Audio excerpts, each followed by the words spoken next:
Very good morning my friend, most welcome in my channel. आज के science news update में हम start करते हैं अनदर न्यूज़ से जो अभी तक अप्रूव हुई। एफडीए यूएसए की कंपनी है, उसने अप्रूव किया जाकर कि कोविड-19 के एंटीबॉडी टेस्ट के लिए इमर्जिंग जो रोच की एक कंपनी है उसने यूज़ किया था सक्सेसफुली और इसकी स्पेसिफिसिटी दिखाई थी 99.8%, लेकिन सेंसिटिविटी भी है। तो इस प्रकार से इस ड्रग को अप्रूवल एफडीआई से मिल चुका है इस चीज़ को यूज़ करने के लिए। और एंटीबॉडी टेस्ट है तो ये क्विक रिजल्ट देगी, जैसे अभी ज़्यादा टाइम लगता था, लेकिन जितनी भी एंटीबॉडी टेस्ट होती है डायरेक्टली आप ब्लड लेके आप इसको चेक कर सकते हैं जाके। तो ये अप्रूवल मिल चुका है इसको।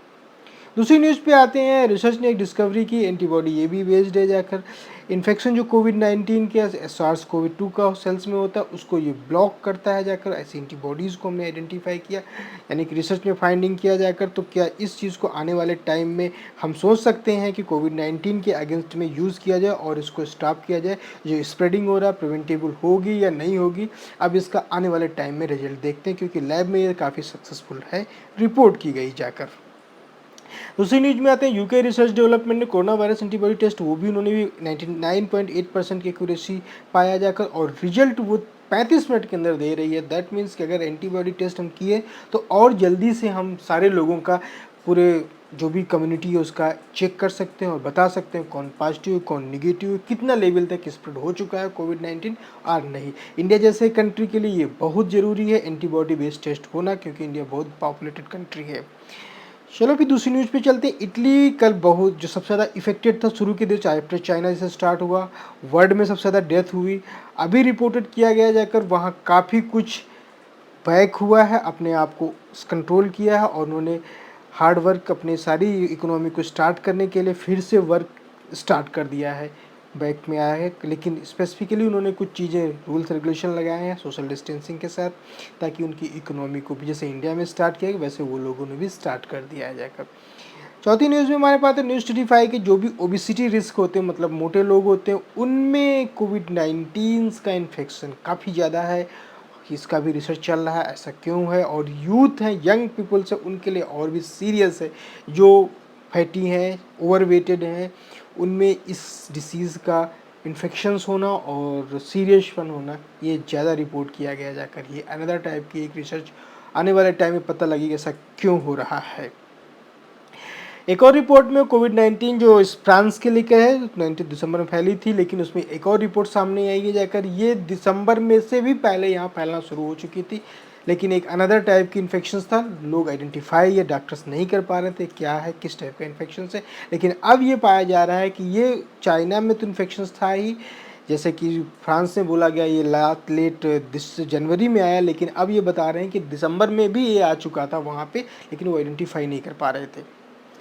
यूएन के काल से कोविड-19 वैक्सीन्स का ट्रीटमेंट के लिए जो मेड अवेलेबल्स हैं, वर्ल्ड कंट्रीज़ को बुलाया गया है जाकर, आप कितनी जल्दी कैसे वैक्सीन तैयार कर सकते हैं, इस पर एक मीटिंग्स बोल सकते हैं, या एक प्रकार का अलार्म है कि वैक्सीन्स के बारे में कितना टाइम फॉर वेट करना पड़ेगा या चीज़ें होंगी। एक प्रकार के सभी कंट्रीज़ के लिए यूनाइटेड ने एक कॉल किया है, प्लीज़ लेट अस नो कि कब तक ये चीज़ें हो पाएंगी, क्योंकि ये एक पेंडेमिक है, बहुत ज़्यादा इकोनॉमिकली लॉस हो रहा है। ओवरऑल वर्ल्ड में देखते हैं तो कल सबसे कम पिछले कई दिनों के बाद 3000 में आ गए। हम बताया था कल 4500 थे, उससे पहले 5000 के ऊपर थे।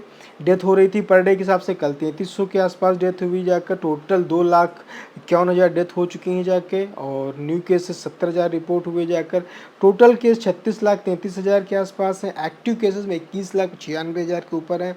रिकवर्ड 11,85,000 हो चुके हैं जाकर। तो आप सोच सकते हैं कहीं ना कहीं जाके ये ग्राफ नीचे जा रहा है, और कहीं ना कहीं वर्ल्ड लेवल पर इसे कंट्रोल किया जा रहा है जाकर। बाकी चीज़ें आने वाले टाइम में और देखेंगे। तो एक बार वर्ल्ड का मैं इसे सही, अब यहाँ पर वर्ल्ड की पूरी डिटेल सही से देख लेते हैं तो 36 लाख के ऊपर केसेस बन चुके हैं, और जिसमें 2,51,000 डेथ हो चुकी हैं। This is very bad.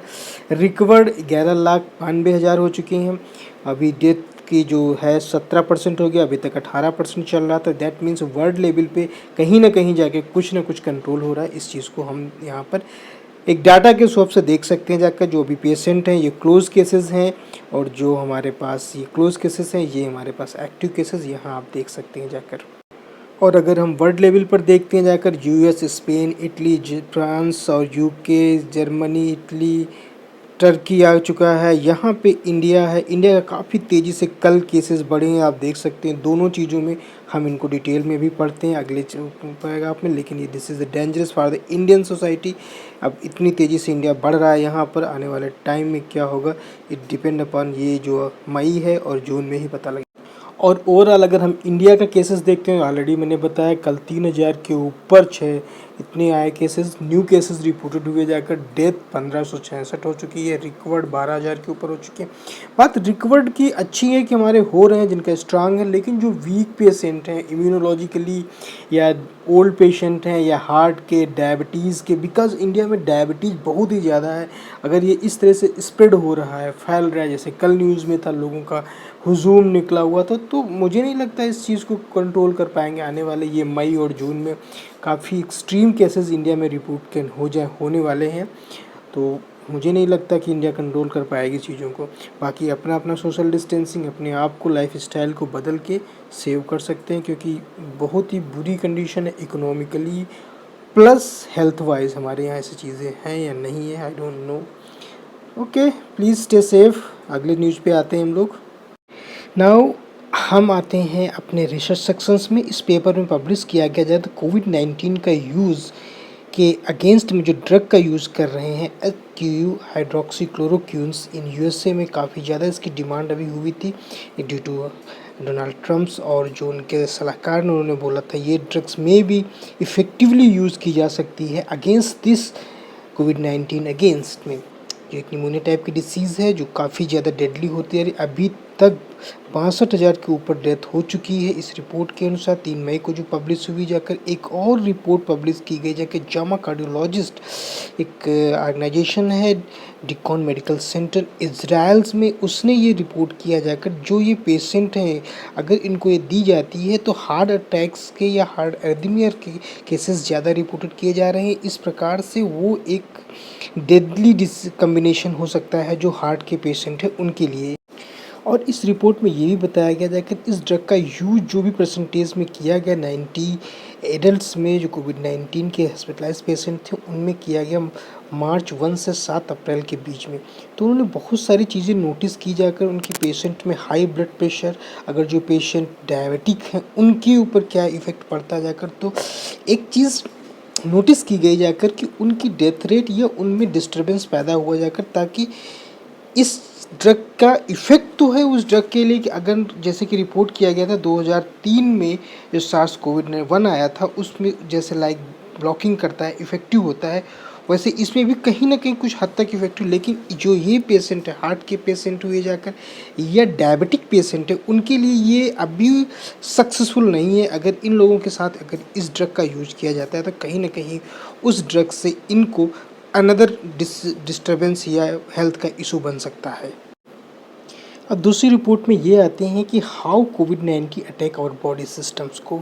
Corona virus जो सबसे अटैक करता है आपके लंग्स में, निमोनिया काजिंग करता है, और भी रिपोर्टेड किया गया जाकर आपके इंटेस्टाइनल ऑर्गन को भी अटैक करता जाकर। अभी तक ये जो भी रिसर्च चल रही है कि how to stop this, how to make our immune system more strongly, ये भी रिसर्च चल रही है। तकरीबन 185 कंट्री के ऊपर, ये टेरिटरीज़ के ऊपर अटैक कर चुकी है, ये पहुंच चुकी है। 1,20,000 से ऊपर लोगों की डेथ हो चुकी है। ये रिस्पायरेटरी डिसीज़ है, लंग्स में एयरवेज जितना भी है पार्ट का डिस्टर्ब करती है वहाँ पे। तो ये सवाल उठता है कि ये हमारी बॉडी सिस्टम में ये कैसे अटैक करता है, किस तरीके से ये हमारी बॉडी सिस्टम के सेल्स को डेथ करता है, या उनके through multi organ failure system को किस तरीके से ये अपने आप में मैनेज करता है, या अपने आप में वायरल का ट्रांसमिटर है, और ये corona virus other corona virus से किस तरीके से डिफरेंट है। तकरीबन ओवरऑल वर्ल्ड में 4,50,000 के आसपास रिकवर्ड हो चुके हैं कोविड-19 पे। ये डिपेंड करता है कि आपके लंग्स की कंडीशन कैसी है, आप किस तरीके का स्ट्रांगली लंग है, और आपका इम्यून सिस्टम कितना स्ट्रांग है। ये virus upper and lower respiratory system को अटैक करता है, वहाँ पे जाके आपके fever, dry cough, tiredness, difficult in breathing type के सिम्टम्स इन्वॉल्व करता है। एक प्रकार का निमोनिया ही मान सकते हैं उसको करता है जाकर। कॉमनली वायरस रीच करता है इन्फ्लेमेशन या फिर result of fluid accumulation, difficult breathing, this is the main. एक रिसर्च के अनुसार ये एयर सैक्स की जो साथ में होती ना लेयर्स, उन्हें ये काट देता है, उन्हें डिस्टर्ब कर देता है, जिसके कारण वहाँ का एक्यूमुलेशन शुरू हो जाता है और ब्रीदिंग में प्रॉब्लम शुरू हो जाती है। एक रिपोर्ट यूनिवर्सिटी ऑफ लू की स्पेशलिस्ट उन्होंने यही बताया है जाकर, ये इन्फेक्शन करता है, सेल डिस्टर्ब इसी तरीके से करता है कि उनके आसपास एक फ्लूइड जमा कर देता है। इसमें बहुत से लोग रिकवर भी हो जाते हैं, कुछ लोग डेड भी हो जाते हैं। इसमें वायरस मेन चीज़ करता है, जो एयर शैक्स होती है उसके आसपास की लाइनिंग को डिस्टर्ब करता है, जिसके कारण यहाँ म्यूकस जमा होता है और गैसेस एक्सचेंज प्रॉब्लम शुरू हो जाता है। इसके बाद यहाँ के सेल्स डेड होने लगते हैं। डेड सेल्स होने की वजह से ही ब्रीदिंग की प्रॉब्लम शुरू हो जाती है। ये एक मेन इशू होता है। उसके साथ साथ चीज़ें डिपेंड करता है उस पेशेंट के इम्यून सिस्टम पे और कंडीशन के आपकी किस तरीके से टैकल कर सकते हो। आप किसी एक्सट्रीम सिचुएशन को, अगर कोई आपको डिसीज़ नहीं है, आप जैसे हार्ट अटैक या डायबिटीज़ या अनदर टाइप की डिसीज़, तो आप उस चीज़ को कर सकते हो। सेकेंड सबसे बड़ी प्रॉब्लम क्रिएट करता है ये, एक होती है हमारे साइटोकिन जो इन्फ्लेमेटरी रिस्पॉन्स को एक्टिवेट करती है, उसका एक स्ट्रोम कर देती है, जिसके कारण बॉडी ओवर रिएक्शन खुद के इम्यून सिस्टम के अगेंस्ट वर्क करना शुरू कर देता है, जिसके कारण जैसे कि मार्स या सार्स में भी ऐसा ही एक्सपीरियंस है, इसमें भी इस वजह से बहुत सी डेथ हो रही है, क्योंकि हमारा इम्यून ही हाइपर हो जा रहा है अपने अगेंस्ट में। अब आते हैं अपने लास्ट सेक्शन में, स्कॉलरशिप सेक्शन में। ये एक स्कॉलरशिप्स आपको बता रहा हूँ मैं, यूनिवर्सिटी ऑफ न्यूकैसल है, यूनाइटेड किंगडम्स में है। आप यहाँ पे इसकी लास्ट डेट भी देख सकते हैं। और ये स्कॉलरशिप पीएचडी स्टूडेंट्स के लिए, अगर वो पीएचडी करना चाहते हैं वहाँ पर, मास्टर के लिए एलिजिबल नहीं है। सितंबर सेशन से 2021 के जो रजिस्ट्रेशन करना चाहते हैं आप कर सकते हैं डायरेक्टली उस यूनिवर्सिटी में जाके। 28 मई लास्ट डेट है जाकर।